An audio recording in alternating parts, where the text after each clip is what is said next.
So today we're going to be looking at some like bird prevention measures, and today we're going to sort of be focusing more on netting. But it's always important. A lot of people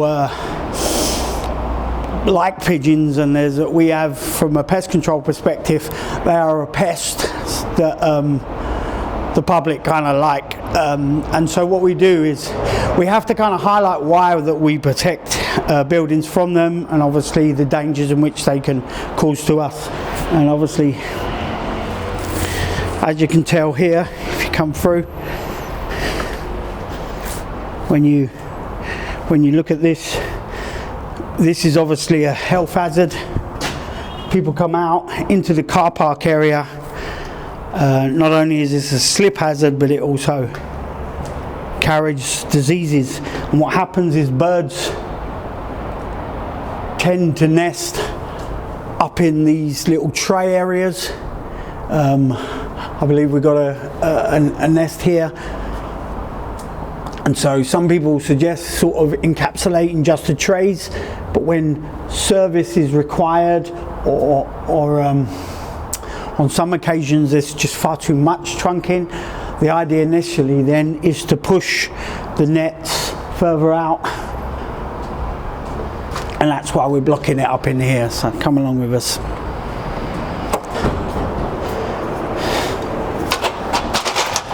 What I'm currently doing here is I'm fixing the main fixings.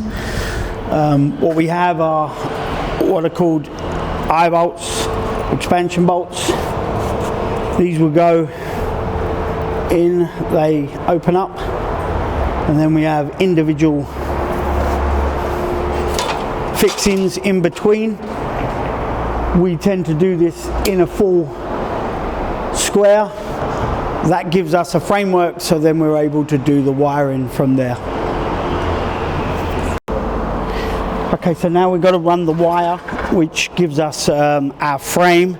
We obviously go through our intermediates that we're knock-ins, and then if the length is too much, we put the eye bolt in. This gives us added support.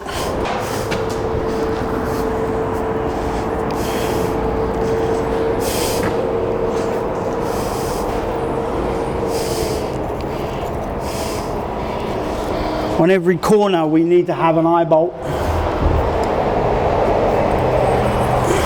And the reason for that is because the tension on the wire will pull out a normal fixing, so an eye bolt is required.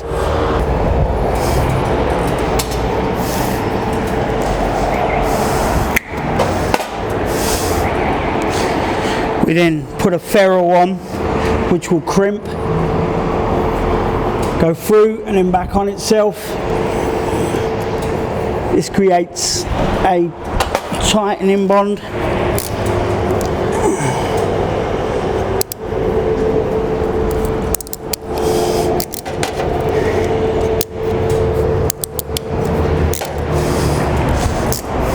Okay, so we've come to the corner now. We've fixed it up at the top. We've come down and we come along, because whenever you're fixing wire, you want to do it in like L shapes. This helps to prevent it from like obviously busting out. But on one end you fixed, and on the other end you use a barrel strainer. Now a barrel strainer will obviously bring tension on the wire, and we'll show you how that works. That then gets fixed to the eye hole there. We then do the same process. We bring the wire back through.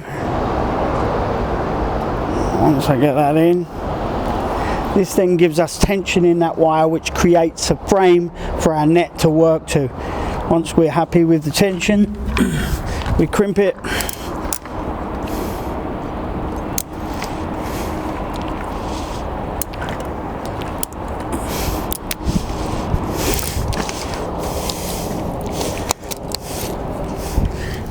Cut off the excess. And then the barrel strainer then works by turning, and what it does is it draws the wire and restricts the space, which then gives us a tension in the wire. What we're doing is we're bringing the whole of this wire in, and then we can see that we've got more of a tension on the wire, which we then attach the net to, but that's the next process. Okay, so when we get to the netting stage, it's important to work out your straight edge. Now, most netting companies will put little tags on them, the little green strings here, which will tell you where your longer edge is, and if you don't go by that, it's going to mess you up.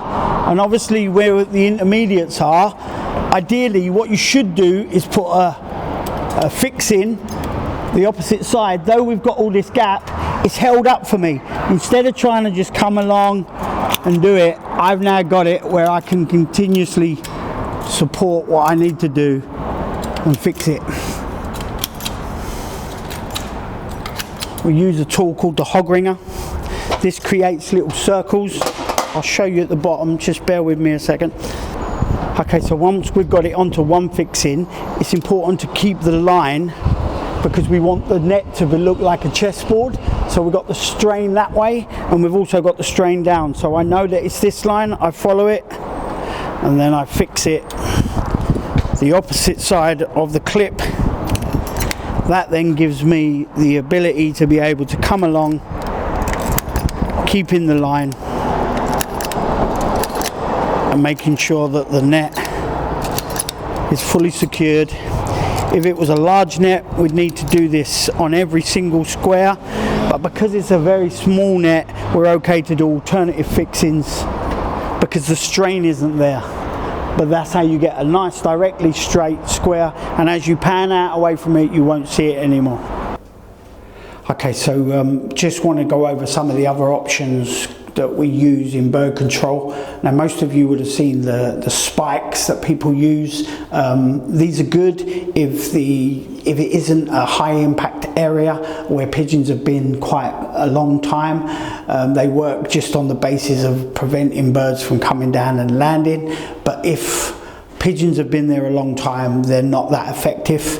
There are various other methods. You can use sound, you can use birds of prey, but in this project, because the gaps were quite small, we chose to do netting because it's an effective way, because they were coming into the gaps, into the little bike sheds and the car park area, as you've seen, and then finding small areas where they can roost.